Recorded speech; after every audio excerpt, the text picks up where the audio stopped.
ଏହି କମ୍ପାନୀ ନେଲା ଡ୍ରିମ୍ ଇଲେଭେନ୍ର ସ୍ଥାନ। ଟୟୋଟା ଭାରତୀୟ କ୍ରିକେଟ ଟିମ୍ର ନୂଆ ସ୍ପନ୍ସର ହୋଇପାରେ ଟୟୋଟା। ବର୍ଷକ ପୂର୍ବରୁ ବିସିସିଆଇର ହାତ ଛାଡ଼ିଲା ଡ୍ରିମ୍ ଇଲେଭେନ୍।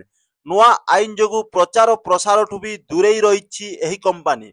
ଏସିଆ କପ୍ ପୂର୍ବରୁ ଭାରତୀୟ କ୍ରିକେଟ ଟିମ୍କୁ ଲାଗିବ ସ୍ପନ୍ସରସିପ୍ ଝଟକା।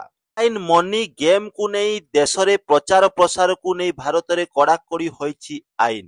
ଭାରତରେ କ୍ରିକେଟ ଟିମ୍ ସହ ଡ୍ରିମ୍ ଇଲେଭେନ୍ 3 ବର୍ଷ ପାଇଁ କରିଥିବା ଚୁକ୍ତି ବର୍ଷକ ପୂର୍ବରୁ ଶେଷ ହୋଇଯାଇଛି।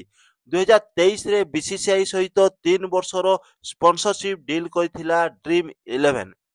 2026 ବର୍ଷ ପର୍ଯ୍ୟନ୍ତ ଭାରତୀୟ କ୍ରିକେଟ ଟିମ୍କୁ ଆଧିକାରିକ ଭାବେ ସ୍ପନ୍ସରସିପ୍ କରିବାକୁ ଚୁକ୍ତି ହୋଇଥିଲା।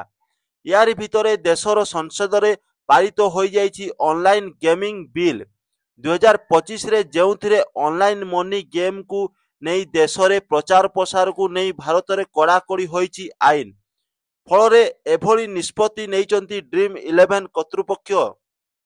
ଏସିଆନ୍ ଗେମ୍କୁ ଆଉ ମାତ୍ର କିଛି ଦିନ ରହିଅଛି।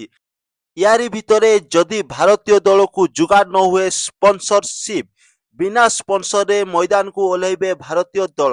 ସେପଟେ ଡ୍ରିମ୍ ଇଲେଭେନ୍ ଓହରିବା ପରେ ଭାରତୀୟ ଦଳକୁ ସ୍ପନ୍ସରସିପ୍ କରିବାକୁ ଯେମିତି ଲାଇନ୍ ଲାଗିଅଛନ୍ତି କମ୍ପାନୀଗୁଡ଼ିକ। ସ୍ପନ୍ସରସିପ୍ ରେସ୍ରେ ଆଗରେ ରହିଛି ଟୟୋଟା ମୋଟର୍ସ। ଗଲାବର୍ଷ କମ୍ପାନୀରେ ରୋଜଗାର ଥିଲା 56,500 କୋଟି।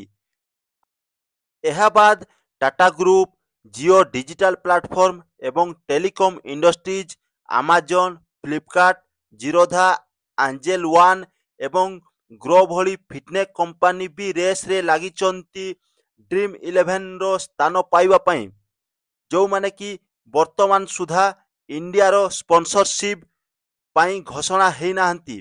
ତ ଏବେ ବି ଜାରି ରହିଛି ଇଣ୍ଡିଆର ସ୍ପନ୍ସରସିପ୍ କିଏ ରହିବେ।